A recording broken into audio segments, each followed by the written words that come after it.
Good morning, I'm Fatir and you're watching the special extended edition of Indonesian Morning Views. We are here this morning to provide an in-depth report on the 4.9 magnitude earthquake that struck in Bekasi City and the surrounding areas yesterday, February 20, 2025.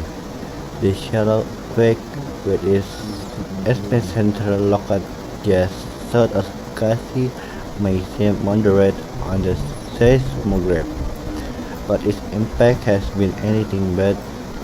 Its proximity and shallow depth, just 10 kilometers below the surface, mean the energy was released with sharp, violent jolt felt intensely by millions across the region. We've been receiving a steady stream of reports of cake foundation, violent sailing, and panic evacuation from buildings as far away as central Jakarta.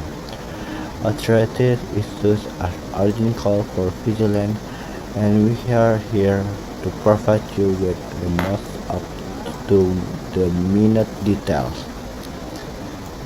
To help you understand the power of this event, let's look at a sign.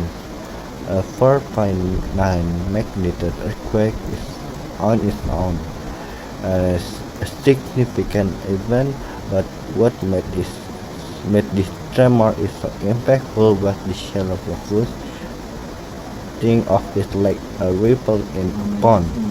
The closer you are to the initial flash, the more intense the wave. In this case, the flash was just 10 kilometers beneath our feet. This resulted in a powerful vertical motion that can be far more damaging to structure than a deeper quake of the same magnitude. That's why we're seeing a structural damage to buildings that might have otherwise wasted or molested when distant tremor.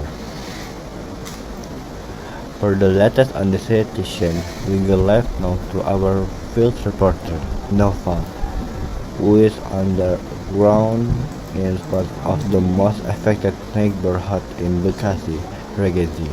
Nova, can you describe the scene there's this morning? We're getting a live video feed from your location now. This looks like a skin of quite definition.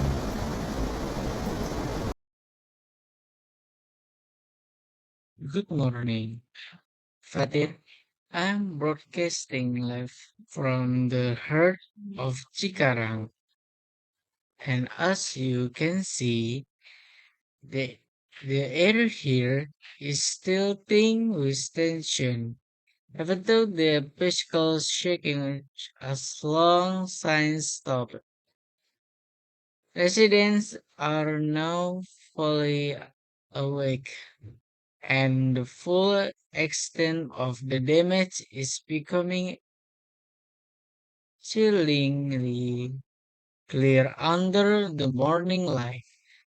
The 49 magnitude may sound modest, but the shallow tremors were a powerful force, felt strongly across Bekasi and even as far as Jakarta. The main impact we are seeing is the significant structural damage to older, more vulnerable buildings. Your camera is now focused on a small community musola that suffered a vertical roof collapse. Its own sturdy walls and wooden beams are now just a pile of a splinter rubble.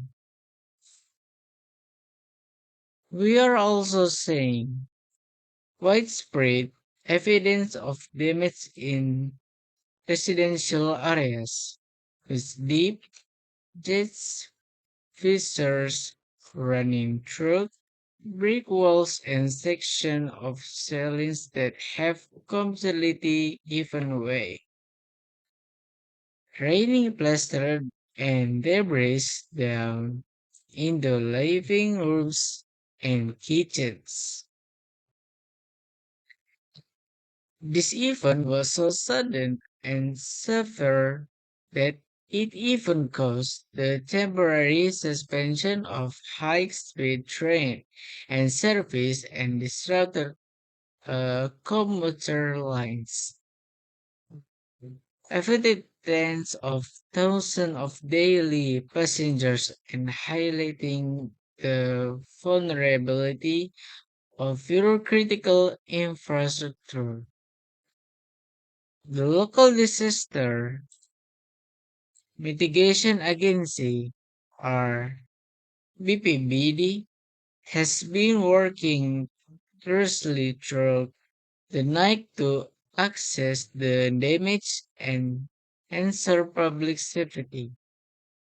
We understand they've received a flood of calls with numerous reports of cracked walls, failing ceilings, and even structural shifts, particularly in older neighborhoods and residential areas.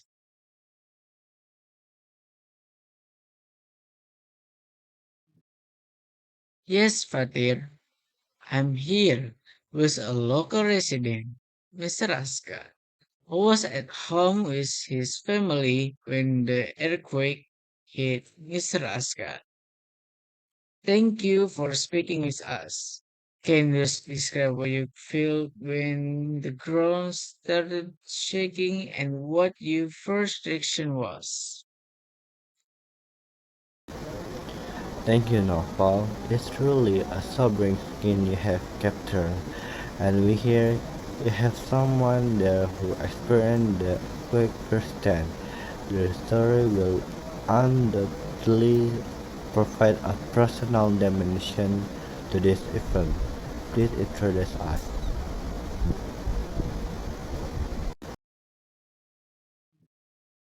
Yes, Fatir, I'm here with a local resident, Mr. Aska, who was at home with his family when the earthquake hit. Mr. Aska, thank you for speaking with us. Can you describe what you felt when the ground started shaking and what your first reaction was?